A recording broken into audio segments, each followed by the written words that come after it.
The Signal Oil Program, The Whistler.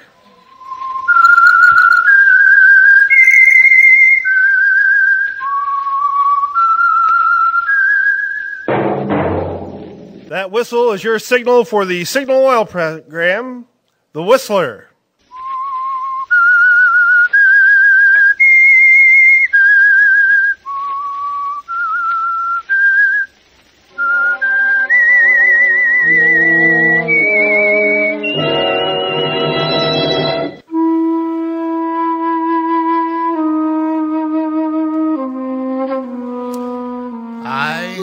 Whistler, and I know many things, for I walk by night. I know many strange tales hidden in the hearts of men and women who have stepped into the shadows. Yes, I know the nameless terrors of which they dare not speak. Yes, friends, it's time for the Whistler.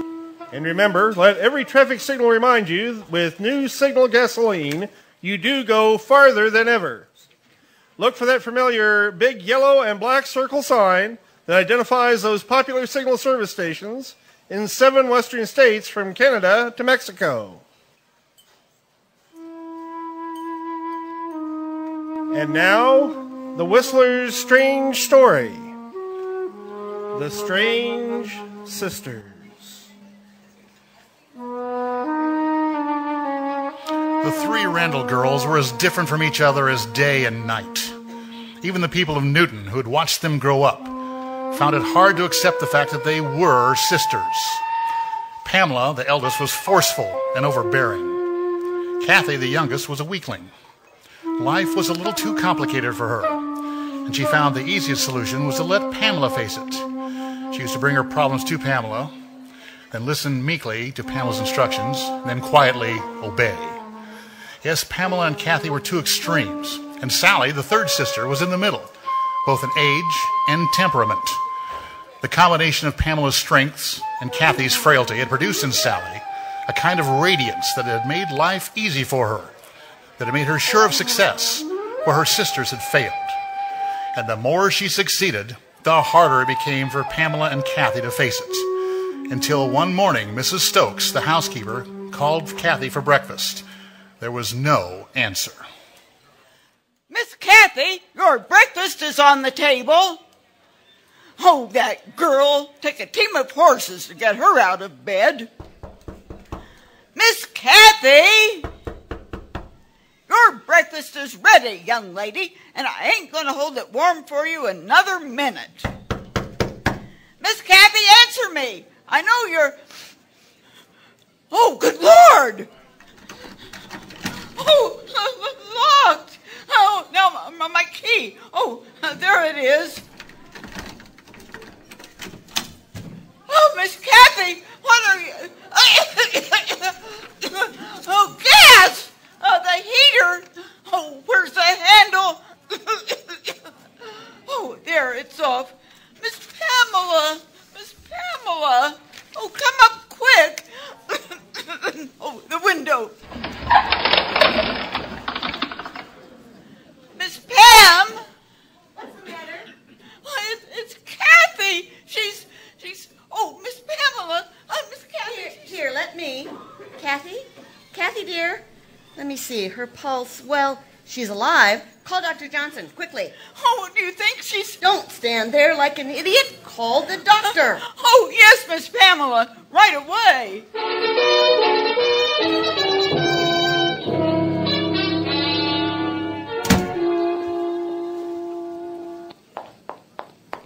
Hello, Pamela. Well, it's nice of you to leave your work, Sally. That's a peculiar remark to make. I think it's apropos at the moment. I don't. As usual, I suppose we disagree. Well, where is she? In there, with Dr. Johnson. Will she be all right? I don't know yet.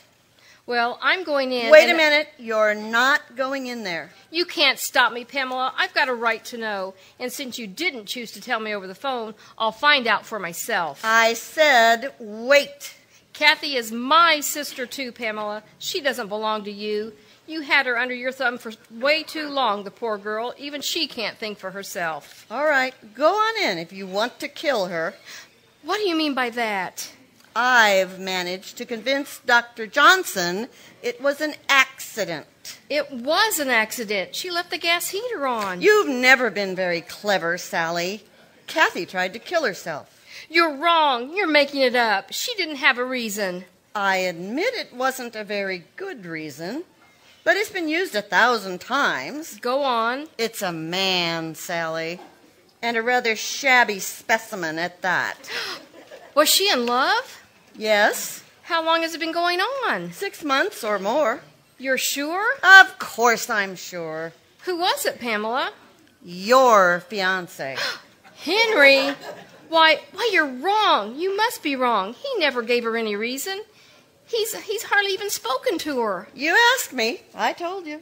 Pamela, where did Kathy get the idea that Henry French was in love with her? Tell me, Pamela, where did it come from? I don't know. You stepped into that part of her life too, didn't you? Oh, Answer me. Come now, Sally. Don't distort that pretty finishing school face of yours.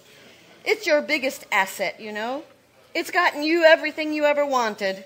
There's no end to what it can do. How can you be so contemptuous? Oh, maybe I was wrong. Maybe you are clever. Insinuating your way into Father's confidence, bowing and scraping, playing the faithful daughter when he was ill. That's why Father left everything to you when he died.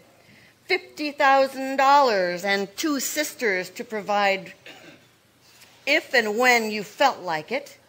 We're your favorite charity, aren't we? That's part of the act, too, Lady Bountiful. I've heard all I want to hear, Pamela. Very well. Perhaps you'd better go. I'm going to see Kathy whether you like it or not. You see, I was wrong. I'm admitting it. Oh? I was wrong leaving you and Kathy under the same roof. I just hope it isn't too late to do anything about it. Perhaps you're forgetting it's my roof, too. As long as I choose to let you stay here, Pamela. It's funny, isn't it, Pamela? Try to be fair, try to do the right thing, and it all blows up in your face. Well, Dr. Johnson? I think she's going to be all right. May I see your doctor? She asked for Pamela. Well, I'm sure if she knows I'm here. Perhaps you'd better wait, Sally. She was rather specific. What do you mean specific? She doesn't want to see you, Sally. Oh. I'll go in, Doctor. Are you going to wait, Sally? No, I'll go. I left her a prescription on the dresser, Pamela. 3 drops in half a glass of water every 4 hours. May I drop you off somewhere, Sally? Oh, thank you, Doctor.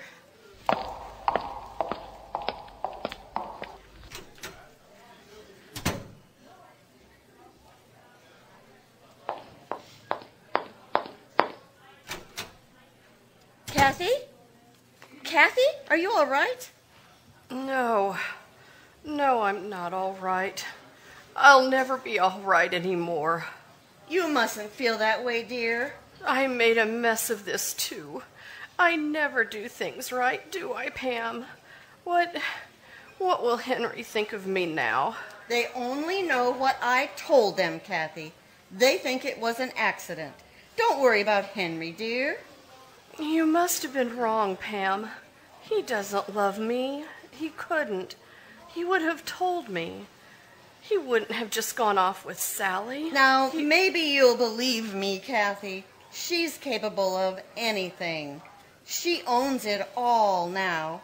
The home, the money, and now Henry French. Don't you see, Kathy? He was the only thing she didn't have. He was yours. And she made up her mind she wanted him too. He never told me. Of course he didn't. Sally never gave him a chance. I hate her. It's awful, Pam, but I can't help it. I hate her. So do I. What can we do? Well, maybe you'd better rest a while now. No. Now tell me, Pam, what are we going to do? There's a way. Yes, there is a way. What? Kathy, Kathy, we're going to kill her.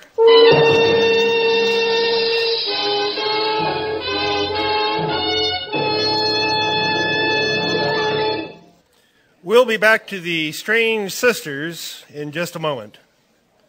You no doubt notice those big red and yellow billboards that tell you now go farther than ever with new Signal gasoline. Well, that's important. But unfortunately, there isn't room on those billboards to tell the equally important part of the story. The finer performance in Signal gasoline that makes this good mileage possible. Here's what I mean. New Signal's quicker starting naturally saves gas. Signal's smooth, fast pickup saves gas. And Signal's effortless anti-knock power that sends your motor purring up the steepest hills saves gas. So you see, the features in gasoline that make driving a pleasure are the very same ones that add up to more mileage. That's why we say your speedometer is the best proof of gasoline quality. If you want the tops in performance from your car, the logical place to find it is in new superfuel that now helps you go farther than ever. New Signal gasoline. And now, back to the Whistler.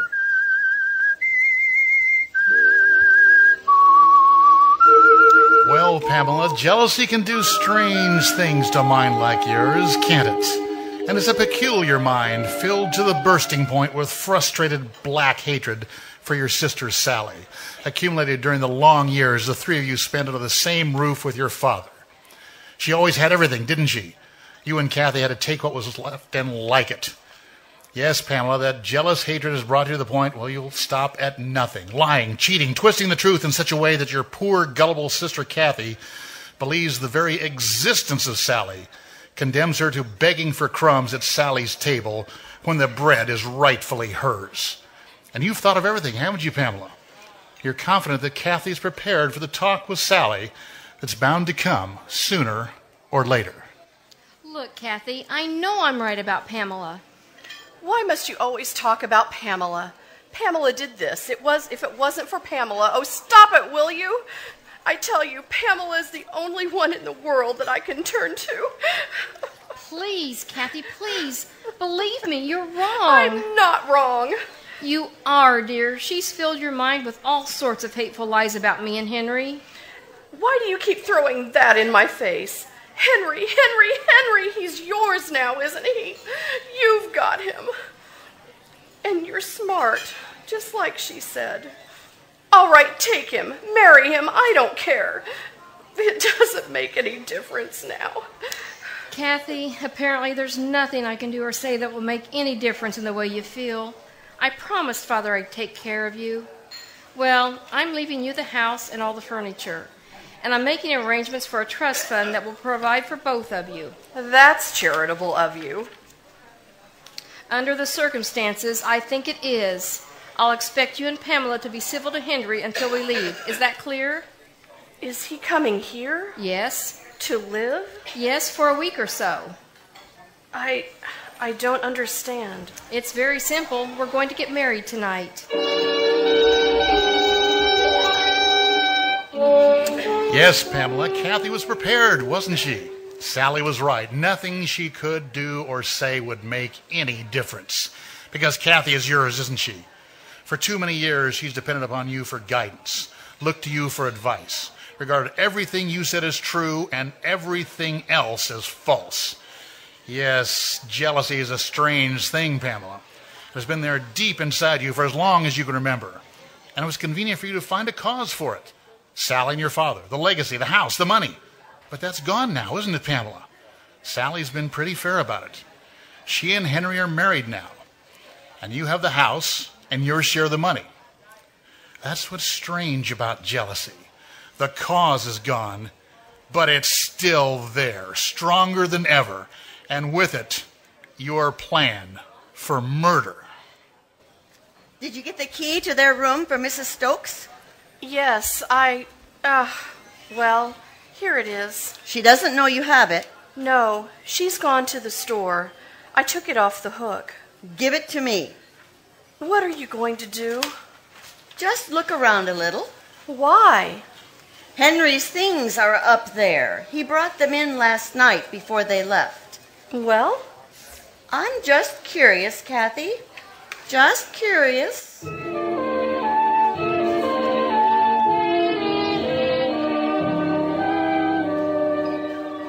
All right now, Kathy, you can put the key back. Did you find anything? Yes, several things. What? Kathy, I'll do the shopping tomorrow. Shopping? Pam, you never do the shopping. I'll tell you later. It seems Mr. French is a vicious man, Kathy. Perhaps you're just as well rid of him. Vicious? Of course. He must be, dear. Otherwise, why would he keep a loaded revolver in the upper drawer of his dresser? Well, Miss Pamela, what are you doing here? Why, you ain't been in the store for 6 months now. Oh, I thought the drive might do me good. Well, what'll it be? A small rolled roast, please. About 3 pounds, perhaps. I got just the thing for you here.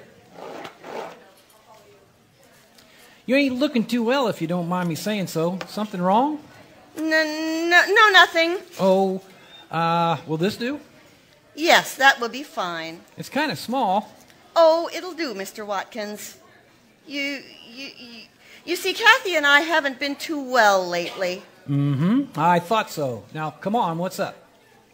I know I shouldn't say anything, but I've got to talk to someone, Mr. Watkins. Gosh, is it that bad?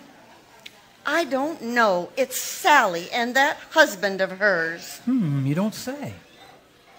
Oh, they've been quarreling dreadfully. It's been going on all morning, and I just had to get away from it. They was only married the night before last. You won't say anything, will you, Mr. Watkins? Promise me. Sure. Well, it's about the estate. Sally told him she was going to deed part of it to Kathy and me, and he flew into the most dreadful fit of temper. I could hardly... Well, here's your sugar, Miss Pamela. Thank you, Mr. Kennedy. I'm sure sorry about that. You won't say anything, will you? Oh, no. But ain't there anything you can do?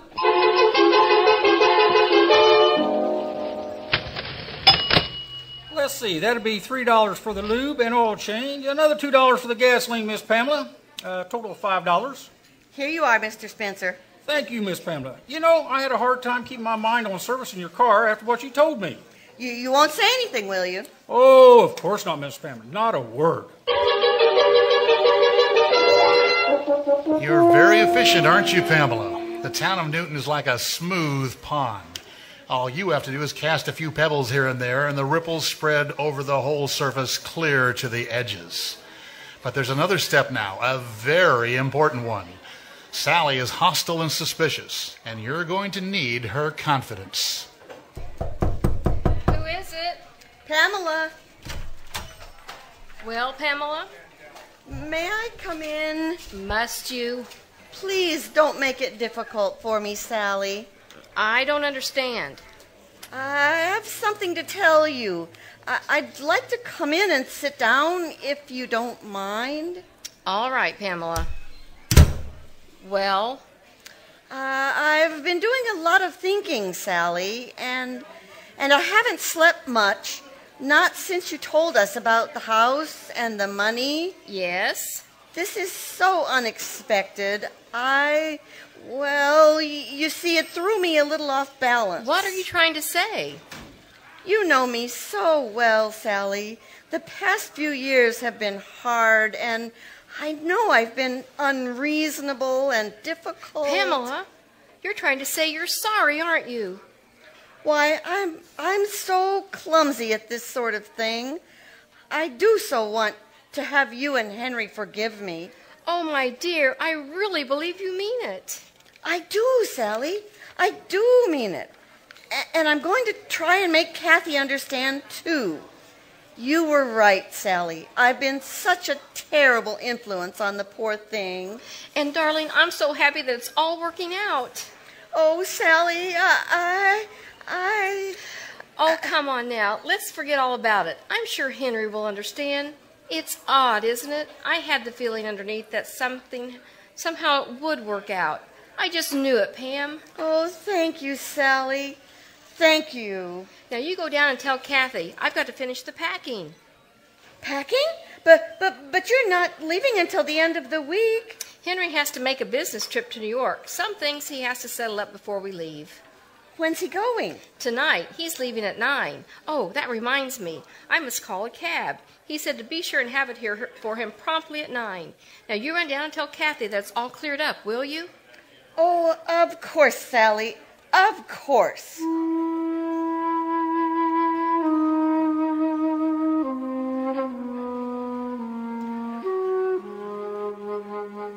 That's what I get for avoiding them. How could I have been so stupid? It's all right, Pam. Henry will be back.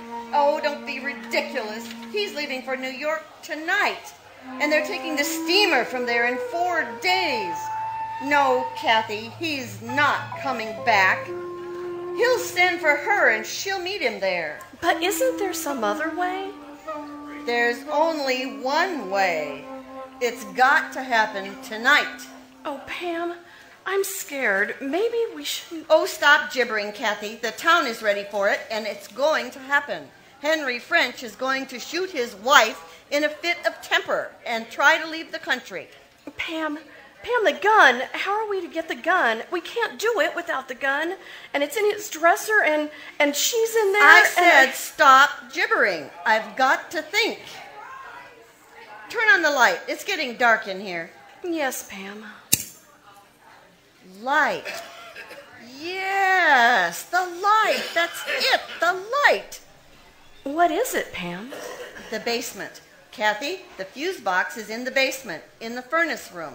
The fuse box? He'll get here about 6. I'll go down in the basement and unscrew a fuse. The lights will go out. You know Henry. He'll trot down to the basement to fix it. What about Sally? I'll wait till she's downstairs. You'll be on the 2nd floor in your room at the end of the corridor. And then when he leaves, you can get into the room and get the gun.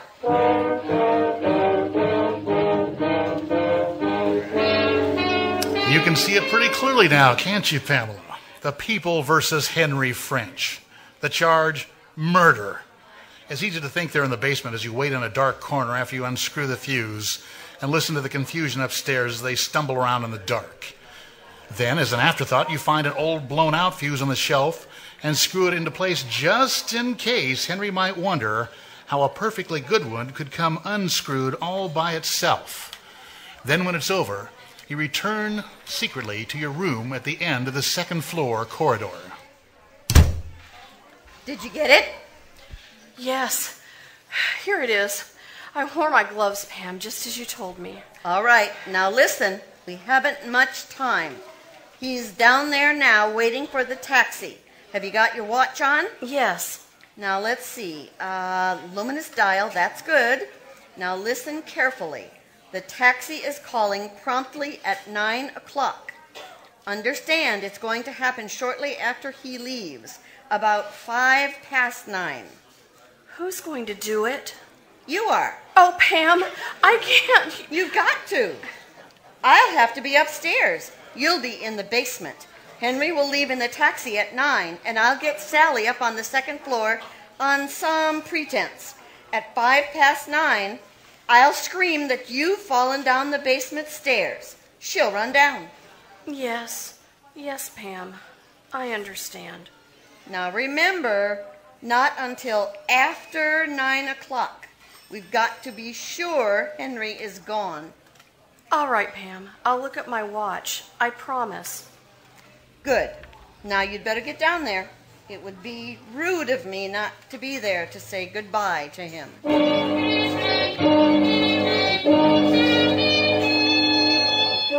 So the time has come, hasn't it, Pamela? 40 years of pent-up hatred is about to find relief at last. For the first time in your life, you're actually cordial to Henry as you make small talk with him in the entrance hallway. And you feel a glow of satisfaction as you watch him carry his bags to the waiting taxi. Then, just as you begin to wonder why Sally isn't there to see him off, you hear a foot on the stair and your heart stops. Sally! What's the matter? Why is that the suitcase? You're in traveling clothes. Well, what's the matter with that? You're going too? Oh, that's it. I guess I'm not used to having you concerned about me, Pam. As a matter of fact, we decided just 5 minutes ago. I convinced Henry that walking out on his wife after only 4 days of marriage would be a pretty dirty trick. Yes, dear, I'm coming. Well, goodbye, Pamela. I'll wire you if we decide not to come back. Sally, you can't. What's the matter? Nothing, Sally. Goodbye. You watch unbelieving as she walks down the steps to the taxicab. It failed, didn't it? Just like everything else you've ever tried. Sally succeeded, and you failed. There's a lump in your throat. You're all choked up with disappointment and bitter, corrosive hatred. Then suddenly you realize there is another way. You've got to get Kathy and tell her. You glance at the clock. 8:45. It's still safe. Then over to the basement door. Kathy? Kathy?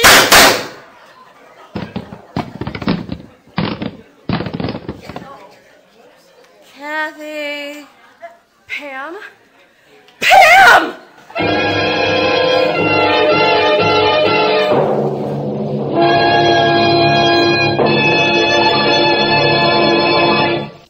The Whistler will return in just a moment with the strange ending to tonight's story. I'd like to tell you about an interesting experiment I witnessed the other day. An automobile motor that had been driven 35,000 miles without taking the head off was being torn down for inspection. Ordinarily, you'd expect to find a good deal of wear and carbon in the cylinder head. But this motor was remarkably clean and free of carbon, and all parts were in excellent condition. Now, the thing that makes these results so interesting is that this motor was lubricated only with Signal 4-Star motor oil. A Signal engineer who was present, however, explained to me why Signal 4-Star oil takes such good care of motors. Because of solvent refining, one of the latest and most costly developments in petroleum engineering, Signal 4-Star oil has 3 important advantages. 1, forms less carbon, far less by actual tests with many leading brands. 2, its tougher film clings to moving parts, protecting them from wear and sealing in power. And 3, Signal 4-Star oil flows freely, instantly on the coldest mornings, yet doesn't thin out when your motor is hot. In these days, when motors have to last and last, your motor needs this triple protection. You can get it by making your next change a change for the better, a change to Signal 4-Star motor oil. And now, back to the Whistler. So it didn't work out, Pamela. You're a failure, even in death. And without you, Kathy is lost. She's helpless now, cringing before the sharp questions the officers threw at her, trying futilely to lie her way out of a hopeless trap. And Sally stands there, unbelieving, as the hatred, the jealousy come to the surface for all the world to see. More questions, more stumbling answers, then still more and more until finally... All right, we did it. We planned to kill her. Okay, take her away, Joe.